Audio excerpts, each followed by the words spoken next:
আজ সঞ্জীব চট্টোপাধ্যায়ের শিবের শক্তি জীবের জননীর কিছুটা অংশ আপনাদের সাথে ভাগ করে নেব।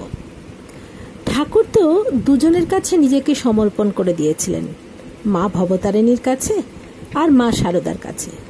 মা তখন দক্ষিণেশ্বরে, ঠাকুর কোথায় যেন যাবেন, সাজগোজ হয়ে গেছে, পায়ে জুতো, পাশে দাঁড়িয়ে আছে রামলাল, দাদার ছেলে।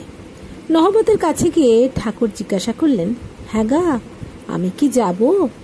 নহবতের ভেতর থেকে মায়ের উত্তর এলো, না, ওখানে যেতে হবে না।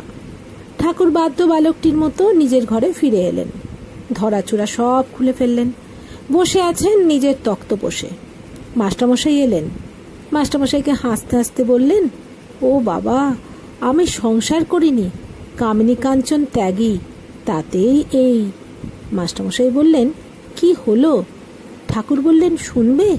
ভেবেছিলাম কলকাতায় যাব, সাজগোজ করে রামলালের খুঁড়িকে জিজ্ঞাসা করতে গেলুম, সে পরিষ্কার বললে যেতে হবে না। এই দেখো সব ছেড়ে ছুড়ে বসে আছি। এই যদি আমার অবস্থা হয়, তাহলে তোমাদের অবস্থাটা কি? পরিবারের কাছে তোমরা কিরকম বস?